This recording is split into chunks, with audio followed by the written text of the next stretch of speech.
भगवान जी अब भाई हाथ हिला रहे हैं।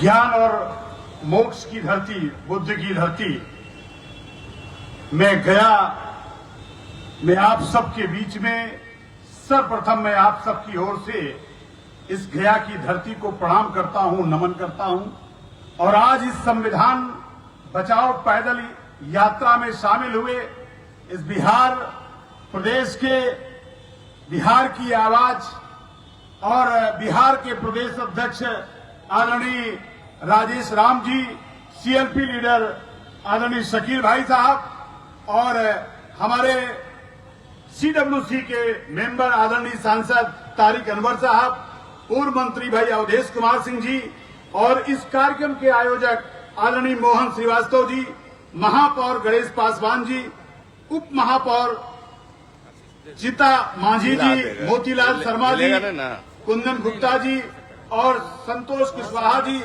सहित जितने भी गया में कांग्रेस के पदाधिकारी हम सब मिल करके इस लोकतंत्र को, संविधान को बचाने के लिए जिस तरीके से आज 5 किलोमीटर की यात्रा आदरणीय राजेश राम जी के नेतृत्व में इस गया के जनपद के कोने कोने के लोग मिल करके आज इस लड़ाई को लड़े हैं।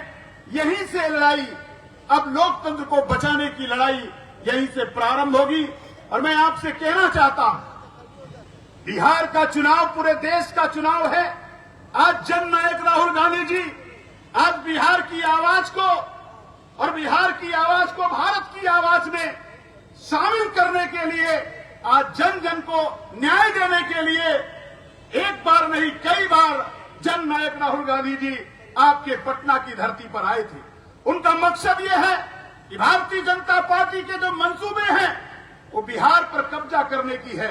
उनका मंशा है कि अगर संविधान को कहीं से खतरा हम दे सकते हैं, संविधान को कहीं से खत्म कर सकते हैं, लोकतंत्र को कहीं से खत्म कर सकते हैं, तो भारतीय जनता पार्टी के लोग वो मंसूबे केवल बिहार से उन्होंने लगा रखे हैं। इसलिए मैं आप सबसे कहना चाहता हूं कि बिहार की लड़ाई गया से आपको लड़नी होगी, क्योंकि आज ये जो लड़ाई है पूरा देश जानता है कि आज जिस तरह से संविधान विरोधी ताकतें, भारत विरोधी ताकतें लोगों ने आपस में गठबंधन कर लिया है और उनकी एक ही मंशा है कि हम बिहार में कैसे संविधान विरोधी लोगों को ताकत दे। इसलिए मैं आपसे कहना चाहता हूं कि आइए जननायक राहुल गांधी जी उस पंडित जवाहरलाल नेहरू के मॉडल, जो कांग्रेस का मॉडल था, आज उसको खतरा मिल चुका है। कांग्रेस का मॉडल था कि हम सरकारी अस्पताल बनाएंगे, हम सरकारी स्कूल बनाएंगे और इस देश में संविधान को लागू करके इस देश की जनता को हम अधिकार देंगे, उनको न्याय देने का काम करेंगे। आज उसी आवाज को जननायक राहुल गांधी जी हजारों शोषित वंचित समाज के लोगों को जो वो न्याय नहीं मिला था, उनको पावर देने के लिए, उनको धन देने के लिए, उनको अधिकार देने के लिए पूरे भारत जोड़ो की यात्रा किया और इस देश के लोगों से कहा कि हम संविधान बचाने की भी लड़ाई लड़ेंगे और आप सबको जो है जातिगत जनगणना करा करके इस देश के एक एक नागरिक को हम न्याय देने का काम करेंगे। और वहीं से भारतीय जनता पार्टी के लोगों का पेट दर्द शुरू हो गया। उन्होंने कहा कि हम 400 पार का नारा देंगे, लेकिन धन्य है ये बिहार की धरती और भारत की जनता, उन्होंने 400 के नारे को कुंद करने का काम इसी उत्तर प्रदेश और बिहार की धरती ने करने का काम किया है। इसलिए आपसे कहना चाहता हूं, आइए मजबूरी में ही सही बिहार के चुनाव को ध्यान में रख करके आज भारतीय जनता पार्टी ने एक ढकोसला किया है और जानबूझ करके जानते हैं कि बिहार के लोगों को ठगने के लिए, और कहा कि हम जाति जनगणना का काम करेंगे। देश में उबाल आ गया, देश की जनता ने स्वागत किया कि जननायक राहुल गांधी की आवाज पर न्याय देने के लिए आज भारतीय जनता पार्टी को भारत की सरकार को झुकना पड़ा। तो जानते हैं इस भारत सरकार के मंत्रियों का पेट दर्द होने लगा और वो कहते हैं कि भाई जाति जनगणना तो कराइए, लेकिन जाति जनगणना को जो आंकड़ा है उसको देश में उजागर मत करिए। मैं पूछना चाहता हूं, अगर भारतीय जनता पार्टी के लोग क्या छुपाना चाहते हैं? आपने इस देश को कितना लूटा है? एक तरफ जननायक राहुल गांधी इस देश के करोड़ों वंचित शोषित समाज के लोगों को न्याय देना चाहते हैं। जिनके पास घर नहीं है तो आखिर क्यों नहीं है? जिनके पास जमीनें नहीं है तो आखिर उनके पास जमीनें नहीं है तो क्यों नहीं है? और जिनके पास रोजगार नहीं है तो आखिर इस देश में उनके पास रोजगार क्यों नहीं है?